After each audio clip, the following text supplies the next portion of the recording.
Okay, so like I was saying in the first video, they were the plan was to bring us over there one at a time so that we wouldn't have to get work visas. Okay, so this is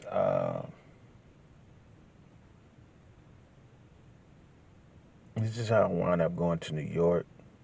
Michelle, my girlfriend at the time, her mom stayed in New York, Jamaica, Queens. So I would leave from Atlanta, go to New York, and then go from New York, British Airways to London. So that way, that was even better because it would not be like four black guys all coming from Atlanta, um, just to throw them off the trail. So because you're trying to get in without a work visa, I also couldn't bring my guitar. Okay, so Mike was the personal assistant for Bernard Rhodes. Um, and he wound up, he wound up just getting a lot of flack from us just because he was the like buffer between us and Bernard. Um, but I told Mike, I was like, listen, I play guitar every single day. I don't miss a day. We're about to go on tour. This is, it's an important time. So since I cannot bring a guitar with me, y'all have me a guitar. When I get there, the same as the one that I have here.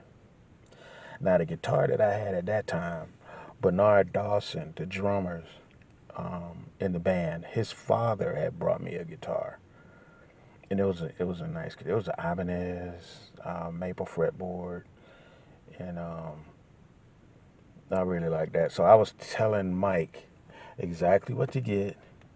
Make sure to have that available when I get there, so that I can just okay continue playing without fail. I don't want to go a day without playing. All right. So Michelle had mentioned to me before how her mom was, telling her, about dating musicians, and you don't know what kind of stability you're gonna have, what kind of future is gonna be dealing with a musician. So I knew that going there, but I believe there was one night I was there, and I was only there for a few days, but there was one night, and she asked me, "So do you have a plan B in case all of this doesn't work out?" And in the back of my mind, I was like, I'm in the music biz now. It's messed up.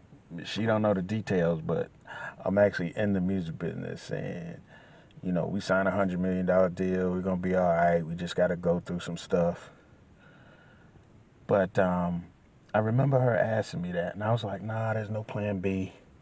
We're gonna go over here, do the tour, and then probably do an album, whatever, blah blah blah blah blah. So I leave from New York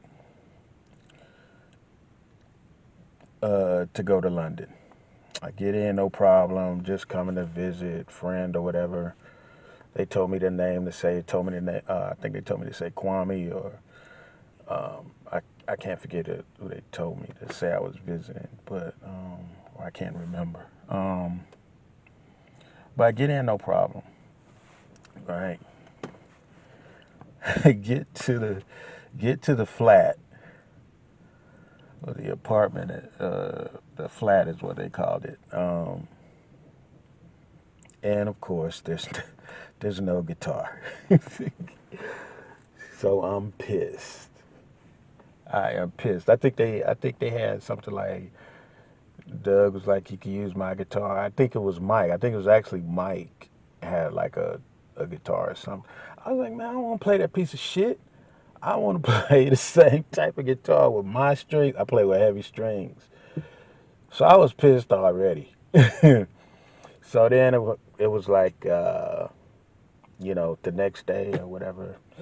Like I was saying, they told me about Jeff and the record company, and they didn't, you want to replace the bass player. We've been rehearsing with this guy named Kwame. So all of that happened. So all of this combined, it was just a lot. It was just a lot of stuff, right? I don't have a guitar. Now I gotta, replace the bass player. I'm like, this is really not how I envision this dream working out. It's like it's a lot of bullshit to come along with this, right? So, like I said, I gave an overview on the first video. The first thing I did when I got over there was get sick. I never used to get sick. It was like a few days after they told me, started going to rehearsal with Kwame, I caught the worst case of the flu that I think I had in my life. I for most of the tour I had it. It was so bad because I didn't back then. I didn't take pills or medicine or anything. I actually took a pill from the guy who who owned the rehearsal studio.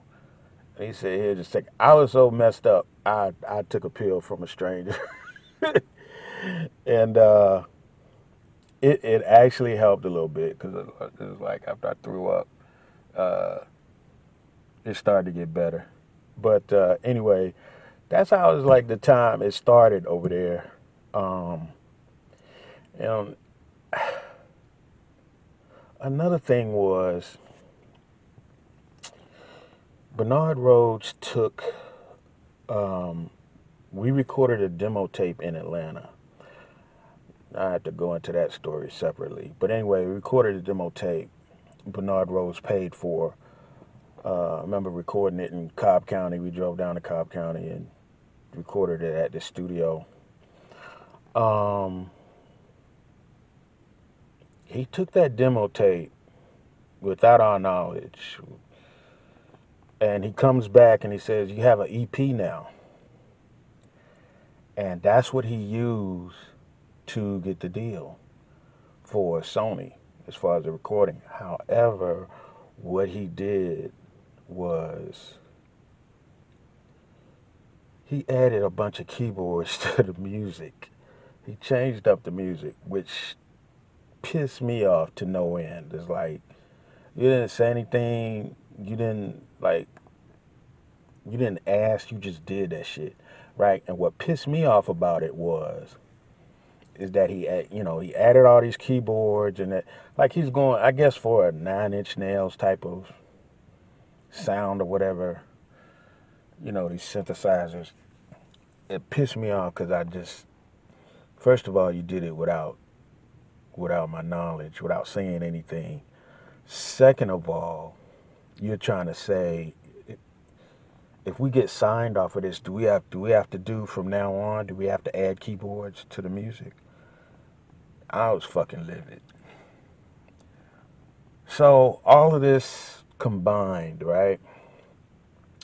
We go on the tour. We never get the advance money or whatever. So there was a lot of stuff that happened. So I'm cutting this short to tell you how I wound up quitting the first time.